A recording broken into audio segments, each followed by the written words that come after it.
sampai di Islam. Itu sebabnya jarang dibahas. Oleh karena itu, saya ingin membahasnya dalam video ini. Kali ini, saya ingin membuktikan kepada Anda bahwa dalam pendidikan Islam, kesalahan besar yang membuktikan bahwa Islam dibuat oleh orang-orang tidak pengetahuan. Saya akan membuktikan bahwa Tuhan dalam Islam itu tidak tahu apa-apa. Dan Tuhannya sendiri, karena dia hanyalah sahabat terbaik seorang hamba dari adat itu.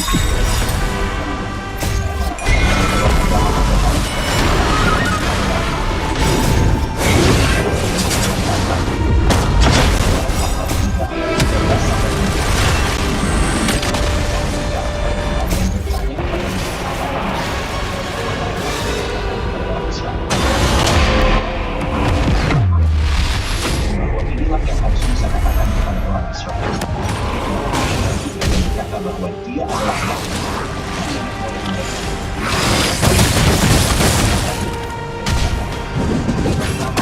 selama-lamanya.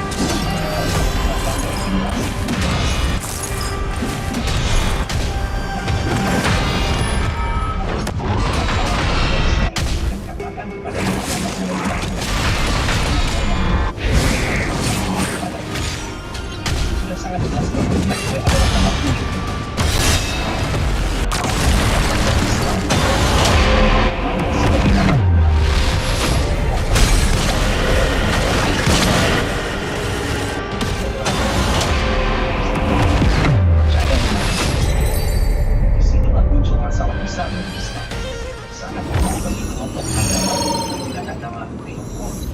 Nama yang mengandung nama Tuhan. Ini juga merupakan praktik umum di kalangan orang Israel dan nabi-nabi mereka. Karena Islam mengadopsi dan mengklaim seluruh tradisi dan agama Alkitab serta nabi-nabinya, nama-nama para nabi itu juga muncul dalam Islam. Bahkan banyak umat Muslim yang masih menggunakan nama-nama ini hingga hari ini. Saya telah bertemu dengan cukup banyak Muslim yang bernama Zakaria. Zakaria dalam bentuk bahasa Arab Islam dari nama Alkitabiah Zakaria. Saya juga pernah bertemu setidaknya 2 Muslim yang bernama Yahya, Yohanan dalam bahasa Ibrani. Salah satu dari mereka adalah seorang Muslim yang sangat taat. Kedua nama ini adalah nama teoforik yang mengandung nama Tuhan dalam Alkitab, yaitu Yahweh. Zakaria berarti Yahweh mengingat. Yahya berarti Yahweh itu murah hati. Jika berasal dari Yohanan atau Yahweh hidup, jika berasal dari Yehoyada. Sekarang, jika saya bertanya kepada umat Muslim tentang fakta bahwa nama Tuhan mereka adalah Yahweh, mereka tidak akan tahu bagaimana menjawabnya. Mereka akan dengan tegas mengklaim bahwa namanya adalah Allah dan tidak ada yang lain, serta bahwa dia memiliki 99 nama yang hanya mendeskripsikan sifat-sifatnya. Al-Quran sendiri menegaskan bahwa nama Allah adalah Allah. Bahkan, Al-Quran 2 kali menceritakan kisah Musa dan Allah, serta mengatakan bahwa Allah menyebut dirinya Allah yang merupakan namanya. Al-Quran menyebutnya Allah sepanjang waktu. Muhammad menyebutnya Allah. Allah sendiri berkata dalam Al-Quran, Aku adalah Allah. Credo Islam berbunyi, tidak ada Tuhan selain Allah. Ini bertentangan dengan Alkitab yang mengatakan, tidak ada Tuhan selain Yahweh. Faktanya, umat Muslim sangat sering menggunakan nama teoforik mereka sendiri. Nama teoforik Islam yang paling umum adalah Al-Quran, yang secara harfiah berarti hamba Allah atau tidak Allah. Namun, nama Zakaria yang berarti Yahweh mengingat, dan Yahya yang berarti Yahweh itu murah hati, keduanya disebutkan dalam Al-Quran.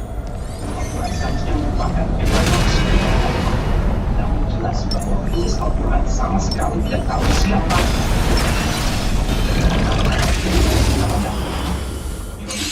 Menurut Al-Quran, Allah sendirilah yang membedakan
Faktanya Tuhan itu adalah Allah. Ketika orang Yahudi mengenal Elia, mereka mengenalnya sebagai Tuhan itu adalah Yahweh. Itu semua. Orang Kristen mengenal Elia, mereka mengenalnya sebagai Tuhan itu adalah Yahweh. Itu semua. Ketika umat Muslim mengenal Elia, mereka juga mengenalnya sebagai Tuhan itu adalah Yahweh. Padahal mereka percaya bahwa nama Tuhan adalah Allah. Dan ini terlihat buruk bagi Islam. Apa penjelasan kalian untuk ini? Bahkan ada satu ayat dalam Al-Quran yang menyebut keempat tokoh yang namanya mengandung nama Yahweh. Tentu saja penulis Al-Quran melakukan ini tanpa menyadari. Dan ini baru nama-nama yang disebut dalam Al-Quran. Selain itu ada tokoh-tokoh lain seperti Yosua dalam bahasa Ibrani. Yahweh adalah keselamatan. Mikael yang berarti siapa yang seperti Yahweh. Obadja yang berarti hamba Yahweh. Dan kemiripannya dengan Abdullah yang berarti hamba Allah. Yesaya yang berarti Yahweh adalah keselamatan. Yeremia yang berarti Yahweh akan mengangkat. Zefania yang berarti dilindungi oleh Yahweh. Yoel yang berarti Yahweh adalah Tuhan, bukan Allah adalah Tuhan. Perhatikan bagaimana semua nama orang Israel ini mengandung Yahweh di awal atau akhir nama mereka. Sebagai perbandingan, ada nama-nama dalam Alkitab yang dijelaskan sebagai nama Israel yang berarti kemuliaan bagi Baal, berarti orang Baal. Umat Muslim mengklaim bahwa nama Tuhan adalah Allah, dan bahwa bahkan orang Israel zaman dulu, termasuk para nabi seperti Abraham dan Musa, memanggilnya dengan nama itu. Jika itu benar, mengapa semua nama suci Abrahamik ini mengandung nama Yahweh dan menyatakan Tuhan adalah Yahweh atau Yahweh adalah Tuhan? Baiklah, mungkin masih ada orang yang berkeberatan dan bertanya, bagaimana hal ini bisa terjadi?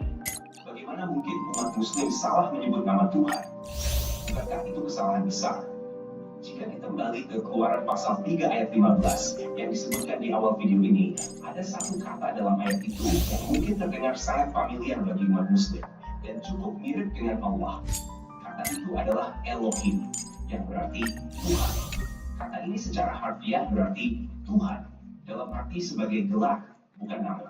Jika kita membaca Keluaran pasal 3 ayat 15 dengan kata-kata Ibrani, semuanya menjadi jelas. Elohim juga berkata kepada Musa, katakan kepada orang Israel, Yahweh Elohim nenek moyangmu, Elohim Abraham, Elohim Ishak, dan Elohim Yakub telah mengutusku kepadamu. Yahweh inilah nama Tuhan selama-lamanya, nama yang harus kamu gunakan dari generasi ke generasi. Di sini, Elohim berkata kepada Musa bahwa dia adalah Tuhan, Elohim, tetapi namanya adalah Hal ini berulang kali disebutkan di seluruh Alkitab, misalnya dalam frasa seperti Yahweh Elohim, Tuhan Yahweh.